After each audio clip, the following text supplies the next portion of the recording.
Hello friends, welcome to my K bullet channel. इस channel पर आप सभी का बहुत बहुत स्वागत है। दोस्तों, आज हम बात करेंगे ELSS tax saving of mutual fund के बारे में। एक बहुत ही शानदार म्यूचुअल फ़ंड है जो कि आप अगर टैक्स पेयर हैं तो आपके लिए बहुत ही बेनिफिशियल ये म्यूचुअल फ़ंड होगा। और आप जो गवर्नमेंट को टैक्स पे करते हैं तो उस टैक्स को बचा सकते हैं और उस टैक्स से आप बहुत पैसा बना सकते हैं इस म्यूचुअल फ़ंड में इन्वेस्ट करके। तो ये एक बहुत अच्छा रिव्यू है। इस वीडियो के एंड तक देखें, उम्मीद करता हूँ आप लोग को पसंद आएगा। तो चलिए, सबसे पहले इस फ़ंड के बारे में हम लोग डिटेल जानते हैं।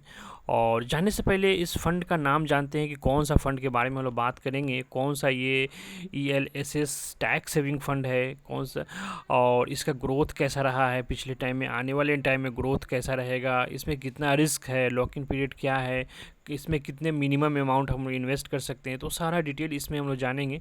तो इस टैक्स सेविंग फ़ंड का जो नाम है वो आदित्य बिरला सन लाइफ टैक्स रिलीफ 96 फंड इसका नाम है, जो कि यहाँ पर देख सकते हैं 29 मार्च 1996 में लॉन्च हुआ था। काफ़ी पुराना ये म्यूचुअल फंड है जिससे आपको ट्रस्ट होगा इस स्टॉक में इन्वेस्ट करने के।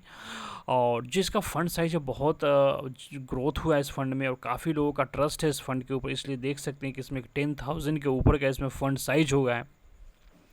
तो बहुत बड़ा फंड साइज हो गया है इसमें अभी।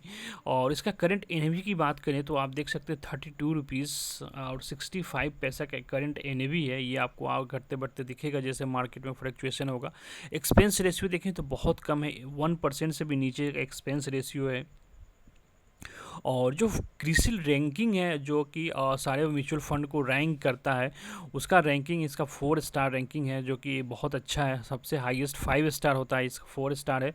तो अभी मार्केट गिरने की वजह से रेटिंग थोड़ा डाउन हुआ था, उसके बाद काफ़ी अच्छा इसमें इंप्रूवमेंट देखने को मिला और रेटिंग भी अपग्रेड हुआ है यहाँ पे।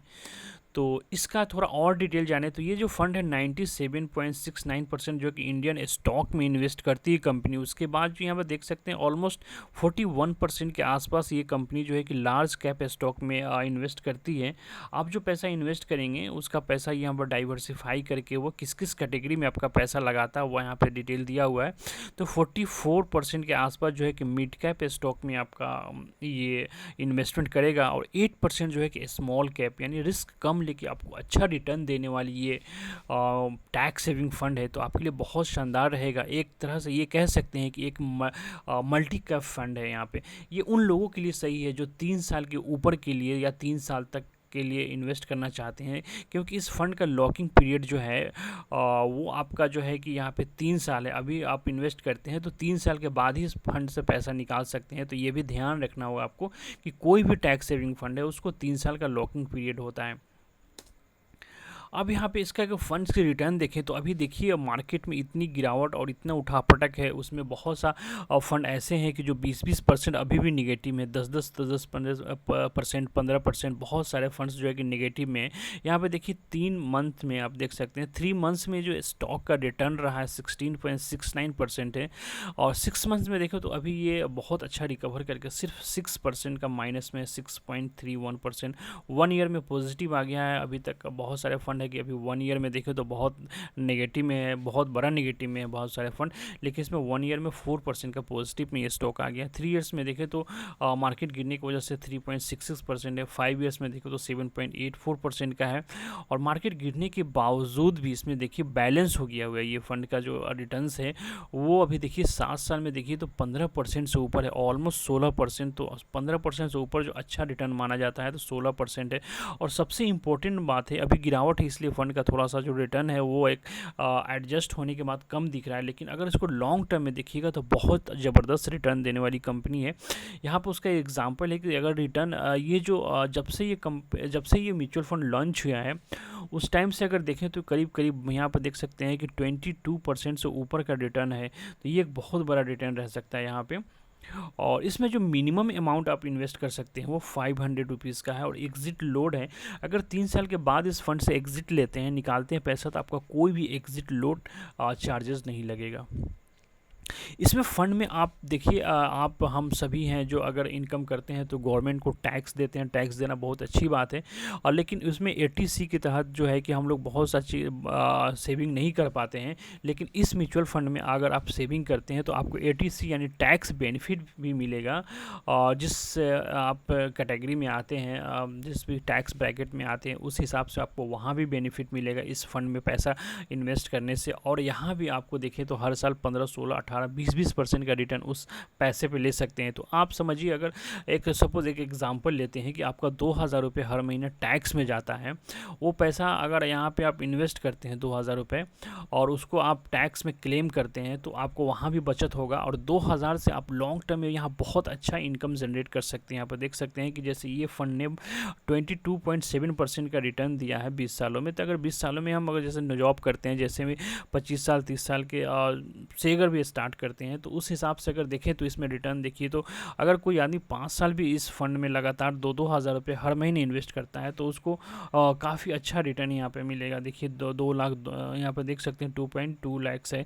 8 ईयर्स में देखें तो 5.4 लाख है। 10 ईयर्स में देखें तो वही पैसा 9 लाख के आसपास हो सकता है। और देखिए कैसे यहाँ पे देखिए कि कंपाउंडिंग का असर देखने को मिल रहा है। एक मैजिक है, यहाँ पर देख सकते हैं कि कंपाउंडिंग का जो है मनी कंपाउंडिंग कैसे हो रहा है। 12 साल में देखो तो ऑलमोस्ट 15 लाख का है। 15 साल में देखो तो डबल हो गया 30 लाख के आसपास। 18 साल में देखो तो 60 लाख के आसपास। 20 साल में देखो तो ऑलमोस्ट यहाँ पे 1 करोड़ के आसपास, यानी कि 96 लाख के आसपास आपको और रिटर्न मिलता है। फिर उसी को अगर 2 साल और बढ़ाते हैं तो देखिए इसमें कैसे 22 साल में ऑलमोस्ट 1.5 करोड़ के आसपास। फिर उसमें 3 साल और अगर पैसे को बढ़ाते हैं तो 3 करोड़। उसके बाद 3 साल और 28 साल पर देखते हैं तो यहाँ पर देखते हैं 5.8 करोड़ का इसमें है। 30 साल में अगर देखें तो वही पैसा आपको 9.2 करोड़ का रिटर्न देगा। अगर उसी को 35 साल के लिए रख देगा, कोई बंदा 25 साल से स्टार्ट किया, अगर अपने रिटायरमेंट तक सिर्फ वो 2-2 हज़ार रुपया भी इन्वेस्ट करेगा तो वो रिटायरमेंट के बाद 28 करोड़ रुपए कमा सकता है। तो ये हुआ मैजिक ऑफ कंपाउंडिंग का। तो ये बहुत इंपॉर्टेंट है दोस्तों। हम इंडियंस ये बात समझ में नहीं आती। हम लोग 5-10 हज़ार रुपये ऐसे वेस्ट करते हैं और उसको कहीं भी सेविंग में इन्वेस्ट नहीं करते हैं। अगर वो हम लोग शुरू में आदत एक बना ले तो हम रिटायरमेंट के टाइम तक एक बहुत अच्छा कॉर्पस जनरेट कर सकते हैं, जो कि रिटायरमेंट के बाद किसी पे डिपेंडेंट रहने की ज़रूरत नहीं है।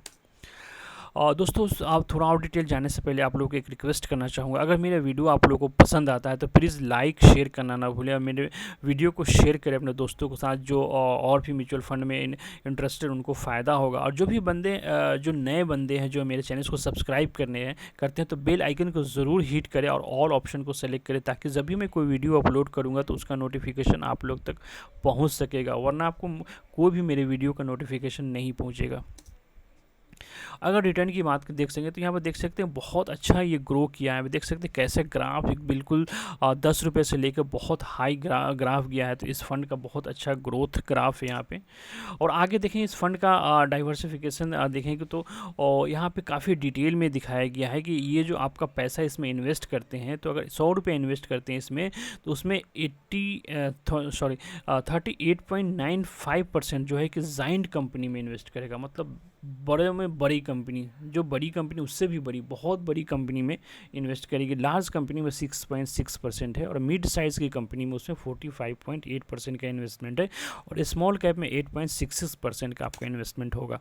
अगर पीयर कंपैरिजन में देखें तो यहाँ देख सकते हैं 4-5 पीयर कंपैरिजन है, सब में रेटिंग देखें तो इसका 4 रेटिंग है अभी यहाँ पे। और इसका लॉन्च डेट भी यहाँ पर देख सकते हैं March 96 है।